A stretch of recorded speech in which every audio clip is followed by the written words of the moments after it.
Topic है 12th class का। ये टॉपिक है मैट्रिक्स से, और मैट्रिक्स का ये टॉपिक है ट्रांसपोज ऑफ मैट्रिक्स, आव्यूह का रूपांतरण, परावर्तन, आव्यूह का परावर्तन यानी रूपांतरण, ट्रांसपोज ऑफ मैट्रिक्स। आव्यूह के रूपांतरण को करते समय किन किन बातों का ध्यान होना चाहिए, ये बात पहले ध्यान दें कि मैट्रिक्स को कैसे रूपांतरित किया जाता है। यानी मैट्रिक्स का रूपांतरित करने के लिए, ट्रांसपोज करने के लिए रो को कॉलम में और कॉलम को रो में कन्वर्ट कर दिया जाता है। लेकिन याद रहे, किसी मैट्रिक्स के ट्रांसपोज के लिए, रूपांतरण के लिए कभी भी उसके डायगोनल्स में कोई चेंजिंग नहीं होनी चाहिए। डायगोनल में कोई भी चेंजिंग नहीं होनी चाहिए। केवल डायगोनल को छोड़ के बाकी सारे एलिमेंट चेंज हो जाते हैं। रो को कॉलम में और कॉलम को रो में कर दिया जाता है। एक छोटा सा एग्जांपल आपको दिखाएंगे, ध्यान दीजिएगा बोर्ड पे। अगर हम कोई मैट्रिक्स लेते हैं ए 3x3 का, जैसे A11, A12, A13, A21, A22, A23, A31, A32, A33, ये एक मैट्रिक्स हो गया। अब इस मैट्रिक्स को रूपांतरित करनी है, ट्रांसपोज करना है। तो ध्यान दीजिए, जब इसको हम ट्रांसपोज करेंगे तो ए को ए डैश लिख देंगे, क्योंकि ट्रांसपोज मैट्रिक्स को डैश के द्वारा रिप्रेजेंट किया जाता है। ट्रांसपोज मैट्रिक्स को, रूपांतरित मैट्रिक्स को, परावर्तित मैट्रिक्स को डैश से प्रदर्शित किया जाता है। तो हमने ए को ए डैश लिख दिया, और यहां देखिए इसे हम डायगोनल कहते हैं। ध्यान दीजिएगा बोर्ड पे, इस डायगोनल में कोई चेंजिंग नहीं होनी चाहिए। और अब ये हो जाएगा A11, इसको यहां भेज दीजिए और इसको यहां, फिर ये जो है यहां चला आएगा और ये यहां चला जाएगा, और ये इधर आएगा और ये इधर चला जाएगा। तो अब ये हो जाएगा A12, A21, यहां रहेगा A22, यहां रहेगा आपका A31, और यहां होगा A13, यहां आपका होगा A23, यहां आपका होगा A32, और यहां आपका A33 ही रहेगा। ध्यान दीजिएगा, इसे कहते हैं मैट्रिक्स का ट्रांसपोज, आव्यूह का रूपांतरण, आव्यूह का परावर्तन। ध्यान दीजिएगा, आव्यूह के परिवर्तन के लिए, रूपांतरण के लिए अगर कोई आव्यूह ए है तो उसे ए डैश से रिप्रेजेंट किया जाता है, और केवल रो को कॉलम में और कॉलम को रो में बदल दिया जाता है। ये जो मैट्रिक्स है 3x3 का है, और 3x3 के मैट्रिक्स पे हम आपको ट्रांसपोज ऑफ मैट्रिक्स का रूल बताए हैं। इसमें डायगोनल्स में कभी भी कोई भी चेंजिंग नहीं होती है। ध्यान दीजिएगा, इस प्रकार आप मैट्रिक्स के ट्रांसपोज को सॉल्व कर सकते हैं। ओके, तो आप लोग इसे नोट कर लीजिए। Of transpose of matrix, property of transpose of the matrix, ध्यान दीजिएगा।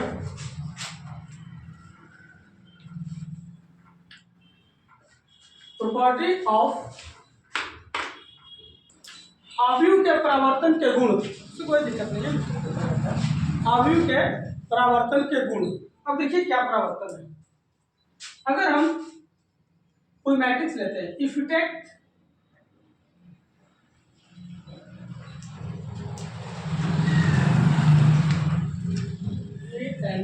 if you take A and B are two matrices, if you take A and B are two matrices, okay, तो अगर हम पहला कंडीशन है A plus B लेते हैं, A और B मैट्रिक्स को ऐड कर देते हैं, A प्लस बी मैट्रिक्स करते हैं, और उसके बाद इसको एक्सटेंड करते हैं, तो ये A dash plus B dash के बराबर होगा, पहला रूल। दूसरा, अगर किसी मैट्रिक्स का एक्सचेंज कर दे और फिर उसका एक्सचेंज कर दे तो पहले जो था वही हो जाएगा। थर्ड, अगर किसी मैट्रिक्स के एक्सचेंज में किसी स्केलर का मल्टीप्लाई करते हैं तो उससे उसमें कोई फर्क नहीं पड़ता है। चौथा, किसी मैट्रिक्स का अगर आपस में मल्टीप्लाई कर देते हैं और उसके बाद एक्सचेंज करते हैं तो भी वो ए डैश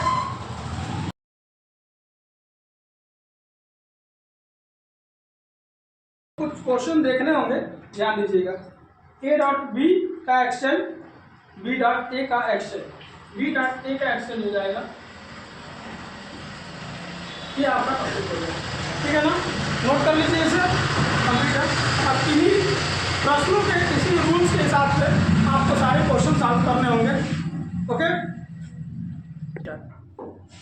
ध्यान दीजिएगा। अभी तक जो आप लोगों ने रूल्स स्टडी किया है, उस रूल के अकॉर्डिंग हम आपको एग्जाम्पल दिखा रहे हैं,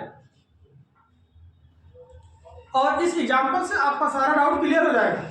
ओके, क्वेश्चन है if a matrix A and B verify that, इतना स्टैंड जो बोर्ड पे आपको सामने दिख रहा है, इसमें से हम पहला क्वेश्चन को सॉल्व करते हैं, वेरीफाई करते हैं। ध्यान दीजिएगा, पहला है आपका ए डैश टू डैश। अब देखिए कैसे ए मैट्रिक्स दे दिया है आपके पास 2√3 2 4 2 0।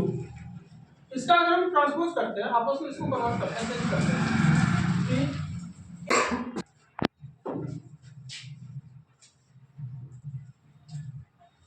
तो ये आपका इसका ट्रांसपोज हो गया।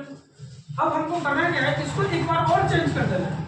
अब इसके रो को हमने कॉलम में कन्वर्ट कर दिया, तो ए का ट्रांसपोज हो गया ए डैश जो सामने दिख रहा है, और फिर इस ट्रांसपोर्ट का ट्रांसपोज कर देते हैं, तो फिर ये अभी रो कॉलम में हुआ है, अब फिर कॉलम रो में हो जाएगा, यानी अब ये फिर हो जाएगा 2√3 2 4 2 0। अब देख लीजिए, अब आप लिख सकते हो अब A dash of dash equal to A, यानी किसी मैट्रिक्स का ट्रांसपोज वह मैट्रिक्स फिर हो जाता है, फिर वही मैट्रिक्स वो हो जाएगा। ओके, ये आपका पहला एग्जाम्पल है। अब आपको देखना है ये दूसरा, ये कैसे होगा। ओके, इसको हटाया। सेकेंड आपका है, कह रहा है कि A plus B transpose equal to A transpose plus B transpose. पहले आप ओके, अब देखिए पहले तो हमें ए डैश फाइंड करना होगा और बी डैश फाइंड करना होगा। आपके पास ए और बी ऑलरेडी है। अब ए डैश अगर फाइंड करते हैं तो ए के रो को कॉलम में कन्वर्ट कर दीजिए, यानी 2√3 2 4 2 0, और बी को बी डैश हो जाएगा, बी के रो को कॉलम में कन्वर्ट कर दीजिए 2 - 1 2 1 2 4। अब देखिए ए प्लस बी फाइंड करना है। ए प्लस बी फाइंड करने के लिए सेम ऑर्डर को ऐड किया जाता है, तो ध्यान दीजिएगा 2 and 2 4√3 - 1 √3 - 1 2 and 2 4 4 1 5 2 2 4 0 और 4। अब इसका ट्रांसपोज करेंगे, ए प्लस बी का ट्रांसपोज होगा ये, इसके इस रो को कॉलम में कन्वर्ट कर देंगे 4√3 - 4 5 4 4, ये आपका हो गया। अब हमको ये दिखाना है कि ए डैश बी का वैल्यू कितना आएगा। तो ए डैश बी की वैल्यू को फाइंड करने के लिए इन दोनों को ऐड करेंगे, तो सेम ऑर्डर को ऐड करेंगे। ध्यान दीजिए 2 + 2 4 4 + 1 5 √3 and -1